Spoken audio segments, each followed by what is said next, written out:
And you will screw it on until it's snug on there, and the rubber seal will hold it in place.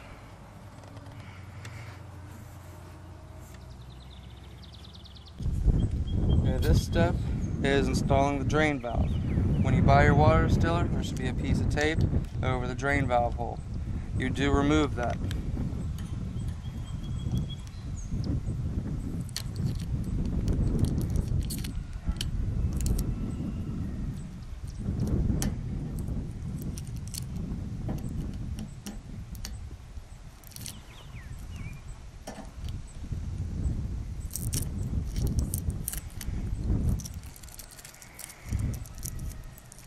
You may want to put some Teflon tape around these too.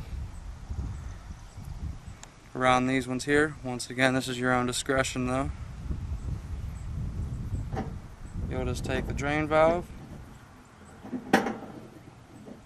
and screw it right in to the side. On the right side it's marked residue drain valve.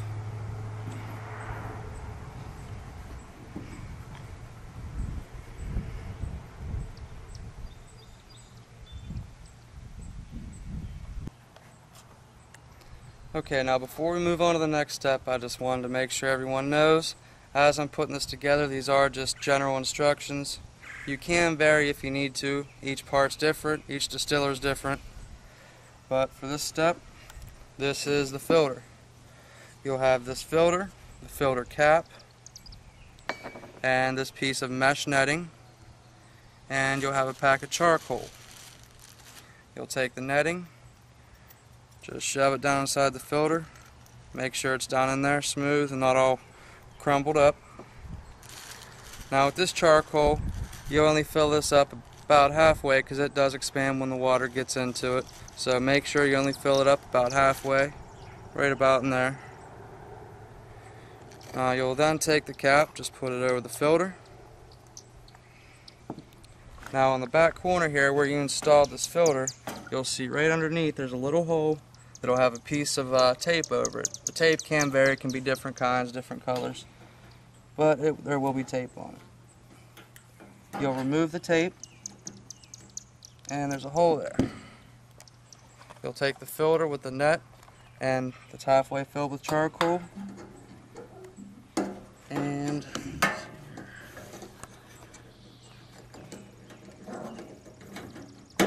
you'll put it in that hole. And there's a piece of plastic tubing coming down. You'll put it down in this hole. One second here. Now as you're putting this filter in here like I was just doing, now this is my first time doing this too, I've never done it before. But a lot of people, if you're having a lot of trouble after you get this in here, if you're having trouble getting this piece of white hose in, then a lot of people just prefer not to use. You might want to cut that one. Now when you put this filter in here, you slide it down that hole. Some people, they have a lot of problems getting this white hose down in here. So like I said before, with each water distiller you can vary from these general guidelines a little bit. If you prefer, you can actually not use the cap.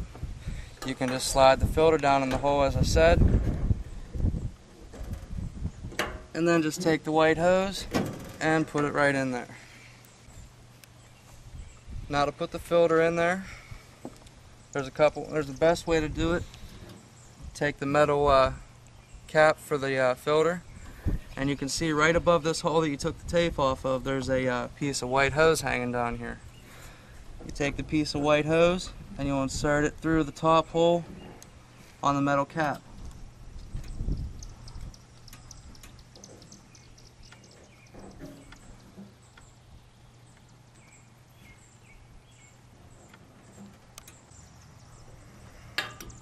And then you'll insert the hose and the cap back onto the filter and push it down into the hole. Now the other way to do it, some people, they have a lot of problems getting the cap on there right and getting it up on the hose.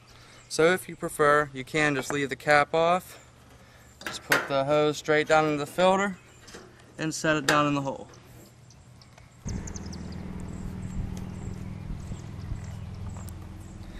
Okay, on this distiller, you can see that there's this big filter here with the flow indicator that we put on first, and then there's just this little filter right here that we put the white hose through. This is called the post-carbon filter. This is what the water's filtered through after it's been distilled.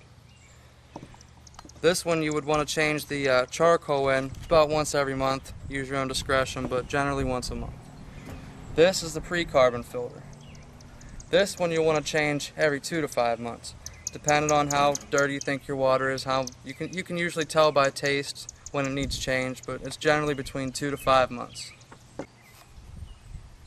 Okay, one thing I wanted to go over, it's the most common question asked by customers when their distiller doesn't work, is why it's not working. But the most common answer is, you got to make sure your water's on.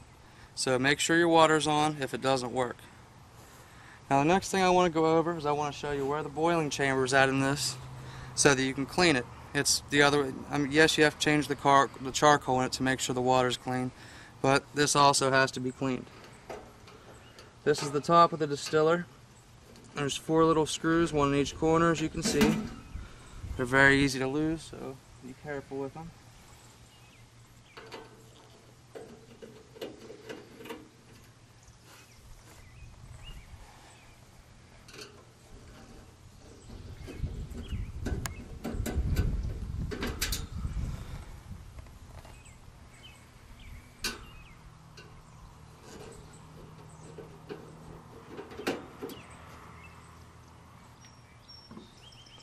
Now you just remove the metal cap. You'll see a yellow and a red wire going into these terminals here. This is your boiling chamber. Now to clean it, all you do is you take these 2 wing nuts off. You can just remove one completely and loosen the other.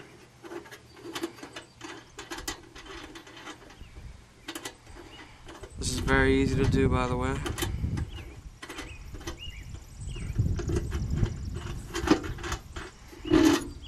And you'll remove this metal plate that goes across it, and you'll pull out the heating element. Now you can see down inside the boiling chamber there's a heating element there. The water goes in here, and this is where it's boiled out to be distilled. Now to clean this, all you'd have to do is you can purchase some cleaner through American Water Distillers and dump it in there. You can read the instructions on it. It's very simple, and it'll keep it clean, keep your water tasting fresh. Now one quick thing, I showed you how to pull out this top to the boiling chamber, but before you start working on your machine for anything, but especially for this, make sure you unplug it.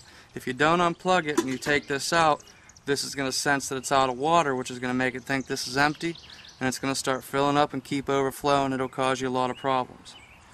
Now, like I also said before, this is all just general guidelines.